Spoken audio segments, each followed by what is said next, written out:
Değerli arkadaşlar, Rusya lideri Vladimir Putin'in Amerika Birleşik Devletleri Başkanı Joe Biden'ın uzun menzilli füzelere dönük yasaklamayı kaldırmasından bir gün sonra Rusya'nın nükleer yeni doktrinini onaylaması dikkat çekici. Doğal bir şey. Ve dikkat çekici bir başka konu bu olayın seyrinin ne olabileceğine dönük tartışmalar. Benim gördüğüm kadarıyla Amerika Birleşik Devletleri bir tık adım atarak Rusya'nın bir kırmızı çizgisini daha çiğniyor. Diğeri ise hemen acil bir mukabelede bulunmaktansa Amerika'nın çok özel durumu nedeniyle ki şu anda geçiş döneminde yeni gelecek başkan Donald Trump'a kadar çok fazla hareket etmemeyi planlıyor diye düşünüyorum. Ama tabii saldırılar çok artarsa ve bu Rusya'nın cephedeki şu anda sağlamış olduğu nispi üstünlüğü bozacak düzeye gelirse neler yaşanabilir bilemeyiz. Bu arada tabii konu bir Karadeniz ülkesi olarak Türkiye'nin Cumhurbaşkanı Recep Tayyip Erdoğan'a da soruldu Brezilya'da. Ve Erdoğan şöyle dedi, Rusya'nın bu açıklaması yani nükleer doktrini değerlendiriyor. Her şeyden önce kendine yönelik bir tavra karşı, konvansiyonel silahlara karşı alınan bir tedbirdir diye düşünüyorum. Ve bu tedbire karşı özellikle Rusya'nın attığı bu adım bence NATO yetkilileri tarafından düşünülmelidir.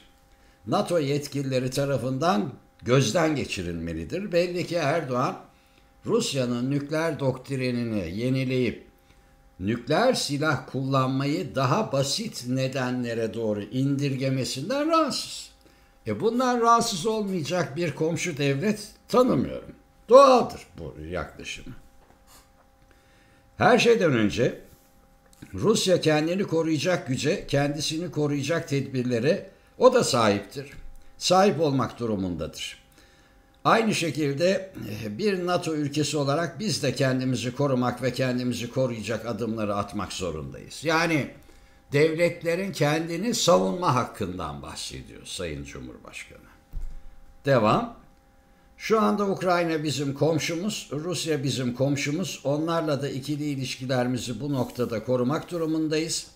Temenni ediyorum ki bir an önce kesin ateşkesi Ukrayna ve Rusya arasında sağlamış ve dünyanın beklediği barışı da temin etmiş oluruz. Bu da bir cümle.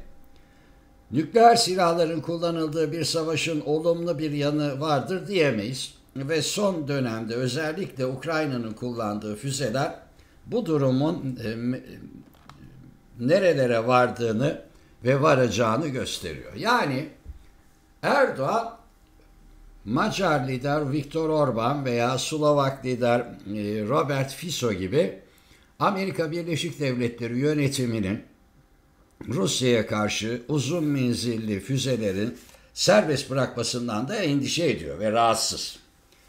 Bütün bunlar çok doğal.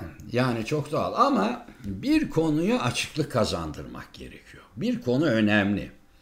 Uluslararası diplomasi, savaş dengeleri ve küresel sistem açısından Batılıların nasıl iki yüzlü birer politikacı olduklarını artık çok iyi biliyoruz. Mesela Ukrayna'nın bağımsızlığı bir saldırgan tutuma karşı savaşması karşısında hepsi şahin kesilmiş bir vaziyette Rusya'ya karşı müthiş bir mücadele veriyorlar ama aynı hassasiyeti özellikle 43 bin masum sivilin öldürüldüğü Gazze'de sergilemiyorlar. Savaşın başlangıç günlerinde Buça denilen yerde Rus ordusunun gerçekleştirdiği sivil katliamı dünyanın en önemli meselesi haline getirmiş olan Batı, dünyanın en önemli hala konuşulan Batı, 43 bin cenaze karşısında lal olmuş durumda.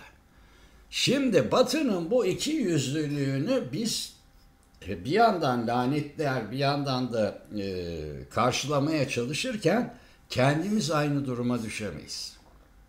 Bizim durumumuz farklı. Biz Batılılar gibi değiliz.